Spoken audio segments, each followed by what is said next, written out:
बढ़िया है, लिख लिया तो। आप सभी का हिंदी व्याकरण के पहले क्लास में स्वागत है।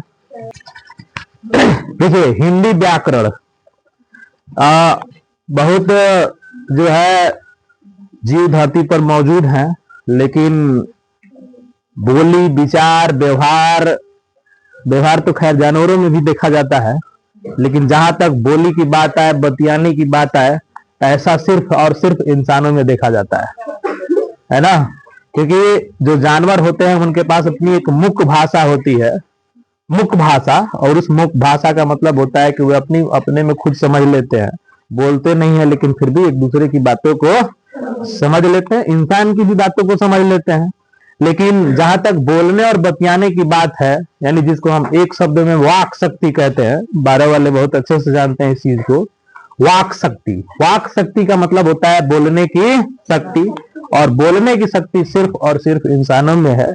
बोलने और बतियाने वाले की कहानी हर युवा पीढ़ी के, हर हर हर एज ग्रुप के लोगों में अलग अलग होती है ना। छोटे बच्चे बात करते हैं, है ना, उनकी बातें अलग होती है ना। थोड़ा सा और ऊपर हट के आइए तो टीनेजर्स जो होते हैं, टीनेजर्स मतलब जो 13, 14, 15, 16, 17, 18 से लेकर के 19 के एज में रहते हैं, उन्हें टीनेजर्स कहते हैं, है ना। टीनेजर्स क्या कहते हैं उन्हें? टीनेजर्स। यानी जो 19 जिसमें टीन शब्द आ जाए, जिसके उम्र में, उनको टीनेजर्स कहा जाता है। इनके बोलने बतियाने की बातें अलग होती है। फिर जब ये थोड़ा सा और बड़े हो जाते हैं तो इनके बात करने के तरीके अलग हो जाते हैं। गांव की महिलाओं का बात करने का तरीका अलग होता है। दो बुढ़ियां एक साथ बैठने लगे तो अपने बहू की ही बखान करेंगे, है ना। ननद और भौजाई की बात जो है अलग है ना। इनकी बात बतियाने की तरीका अलग है।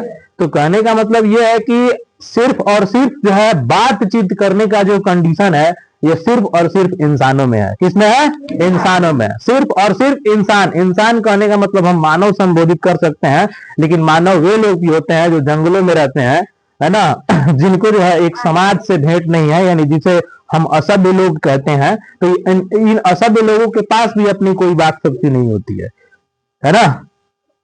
जैसे मान लीजिए कि एक बंदर को आप देखे होंगे, क्या बंदर भी एक तरह से देखा जाए तो ये इंसानों का पूर्वज है ना। लेकिन इनके पास क्या वाक शक्ति है?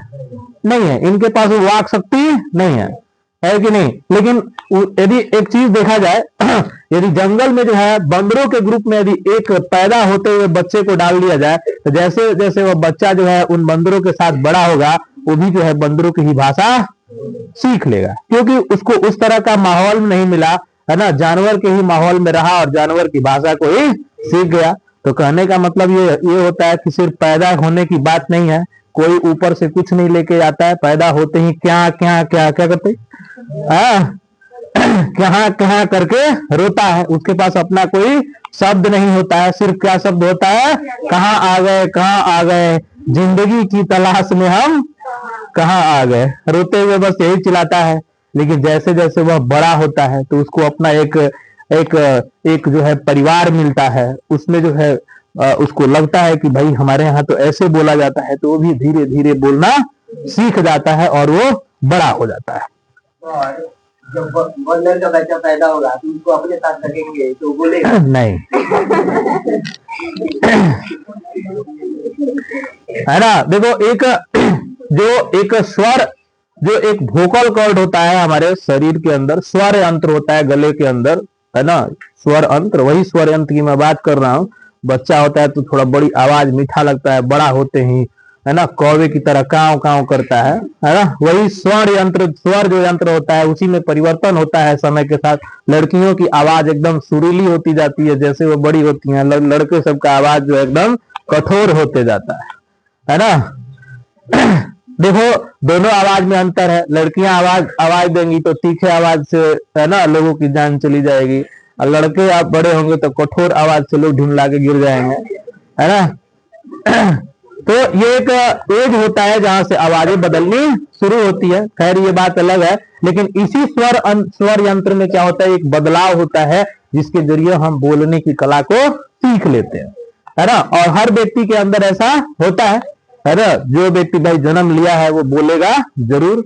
लेकिन बात यहां पर यह है कि बोलना तो हम सब लोग सीख जाते हैं, है ना, लेकिन बोलना तो हम लोग सब लोग सीख जाते हैं, लेकिन बात यह है कि जब हमको अपने बात को किसी के सामने रखना होगा तो हम किस लहजे में रखेंगे, किस लहजे में रखेंगे। यानी कहने का मतलब हम बोल रहे हैं तो उस बोली में जो है शुद्धता होनी चाहिए, है ना, उस बात में शुद्धता होनी चाहिए। हम जो अपने विचारों का आदान प्रदान कर रहे हैं इनमें जो है शुद्धता होनी चाहिए, है कि नहीं, इनमें जो है शुद्धता होनी चाहिए। अब मान लीजिए कि जो है हम क्या करते हैं कि बच्चे जब छोटे होते हैं, बड़े होते हैं, छोटे से जब बड़े की ओर जाते हैं तो उनमें जो है एक चीज आप लोग देखे होंगे, क्या देखने का मतलब मिलता है कि बच्चे जब अपने पिता से बात करते हैं, पिताई से बात करते हैं, चाहे अपने भाई से बात करते हैं, है ना, तो लोग बच्चे जो है स्त्रीलिंग शब्द का इस्तेमाल कर देते हैं, है ना।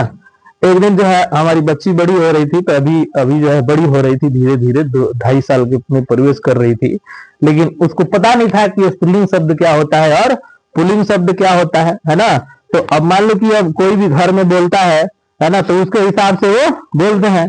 तो मान लो कहीं से उन्होंने सीख लिया कि कोई बोला कि खैबू, तो उसके दिमाग में घुस गया खैबू होता है ना। चलो एक बार पापा से पूछ लेते हैं खैबू है कि नहीं। तो बच्चों में ये चीजें होती हैं, है ना, बच्चों में ही नहीं, है ना, अक्सर बड़े लोगों के अंदर भी होती है। जब उन्हें व्याकरण का ज्ञान नहीं होता है ना, तो उनमें भी ये चीजें देखने को मिलती है, किसको स्त्रीलिंग का है, किसको पुल्लिंग का है, इसका अंदाजा उन्हें नहीं मिलता है। तो ये एक क्या है, बोलने की कला, सीखने की कला, है ना, ये कला जो है, इन कलाओं में शुद्धता होनी चाहिए, और यह शुद्धता बिना व्याकरण का संभव नहीं है। तो व्याकरण हम इसीलिए सीखते हैं, है ना, ताकि हम किसी से बात करें तो उस बात में शुद्धता हो, जो लिखें उसमें भी शुद्धता हो, और जो पढ़ें उनमें भी शुद्धता हो। यानी व्याकरण जो है एक शुद्धता की पहचान है। किसकी पहचान है?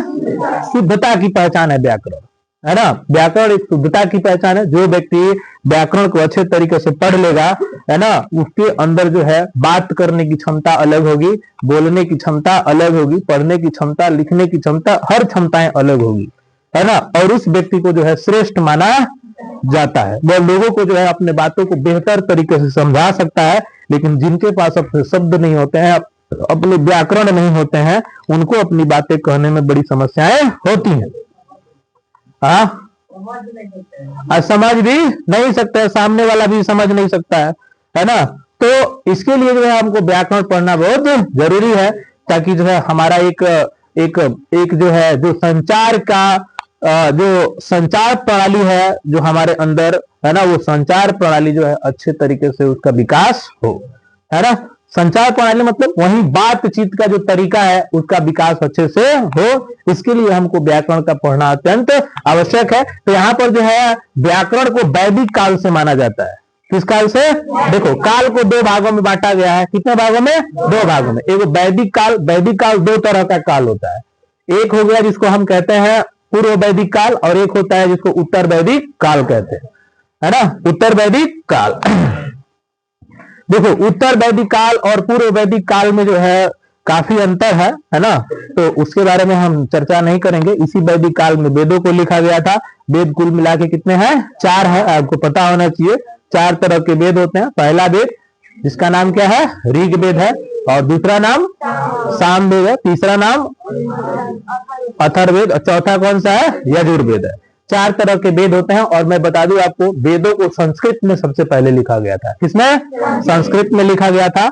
और एक चीज मैं आपको बता दूं कि जितना जो है बीमारियों का लेखन जोखन है, एक पारिवारिक दृष्टि, है ना, कैसा होना चाहिए, ये सारी चीजें जो है इसके प्रमाण हमको कहाँ मिलते हैं? वेद में मिलते हैं। लेकिन वेद जो है संस्कृत में है, और इस वेद को न पढ़ने की एक बहुत बड़ी, है ना, एक जो है साजिश रची गई कि भारत से संस्कृत को पैरों तले कुचल दो, कोई वेद नहीं पढ़ेगा, और ना कोई वेद पढ़ेगा, और ना कोई विद्वान होगा। जिसकी स्थिति आज हमको देखने को मिल रही है। प्रॉपर तरीका से किसी व्यक्ति को अपनी भाषा, जो पुरानी भाषा संस्कृत है, ये किसी को नहीं आती है ना। और यही वेद जो है दूसरा देश अमेरिका जैसा देश जो है इसका इस्तेमाल करके, इसका प्रयोग जो है अपने जो है विज्ञान के जो रिसर्च है ना, उसमें जो है इसका प्रयोग कर रहा है।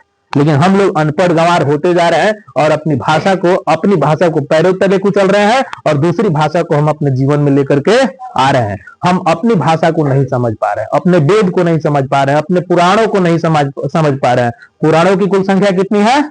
18। कितने पुराण है? 18 पुराण है ना।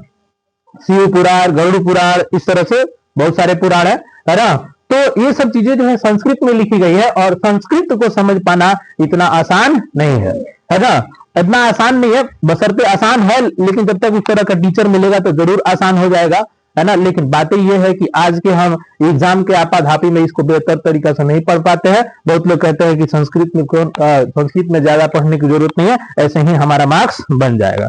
सब लोग इसी तरह से सोचते हैं और ऐसे ही जो है पीढ़ी दर पीढ़ी निकल रही है। यदि आप आयुर्वेद के डॉक्टर बनोगे तो उसमें जो है संस्कृत भाषा एकदम आएगी आपको। यदि आयुर्वेद का पढ़ाई करने जाओगे तो उसमें आपको संस्कृत स्पेशली पढ़ना पड़ेगा, क्योंकि बिन आयुर्वेद का डॉक्टर बनना चाहते हो तो संस्कृत का ज्ञान होना चाहिए, क्योंकि संस्कृत में जितने आयुर्वेद हैं, कौन सा है? एक अथर्ववेद, कौन सा वेद? अथर्ववेद, यजुर्वेद, ये जितने हैं सब ये संस्कृत में लिखे गए हैं। आए समझ में? तो देखिए, सबसे पहले जो है वैदिक काल से व्याकरण का जन्म माना जाता है और सर्वप्रथम सबसे पहला व्याकरण संस्कृत व्याकरण लिखा गया था और संस्कृत व्याकरण के जनक जो है महर्षि पाणिनि को जाता है श्रेय। किसको? महर्षि पाणिनि को जाता है। और हिंदी व्याकरण के जनक जो है दामोदर पंडित, इन्होंने पहली किताब अपनी लिखी थी युक्ति व्यक्ति प्रकरण। क्या नाम था? युक्ति व्यक्ति और प्रकरण। और आगे चल करके एक और लेखक जो है आते हैं जिनका नाम है कामता प्रसाद, और भी अन्य लेखक हैं हिंदी व्याकरण के, है समझ में। लेकिन वास्तविकता देखा जाए तो पहले जो है लोग संस्कृत भाषाओं का इस्तेमाल करते थे, लेकिन ये संस्कृत से हिंदी में कब आ गए आज तक हमको पता नहीं चला। हम कहते हैं कि हम हिंद देश के वासी हैं। किस देश के वासी हैं? ये हिंद क्या है? ये हिंद क्या है? पहले जो है कहा जाता है कि हमारी पुरानी सभ्यताओं का विकास, जैसे हड़प्पा सभ्यता की यदि बात करें तो एक सिंधु नदी है ना, जो पंजाब राज्य से होकर के गुजरती है ना। सिंधु नदी, कौन नदी? सिंधु नदी। उसी सिंधु नदी को हम अंग्रेजी में इंडस भी कहते हैं। क्या कहते हैं? इंडस। और उसी इंडस से इंडस वैली सिविलाइजेशन भी बना है ना। इंडस वैली सिविलाइजेशन यानी जिसे हम सिंधु घाटी की सभ्यता भी कहते हैं। और कहते हैं कि सबसे पहली सभ्यता का विकास इसी सिंधु नदी के किनारे हुआ था। और इस सिंधु नदी पर रहने वाले लोग जो हैं उनको धीरे धीरे हिंद देश के नाम से जाने लगा। यही सिंध जो है किसमें बदल गया था? हिंद में बदल गया था। इसलिए हम कहे जाते हैं कि हम हिंद देश के निवासी हैं। हिंद देश के निवासी सभी जाने एक हैं। सुना ना गाना, है ना? 5 क्लास में सभी जन एक हैं।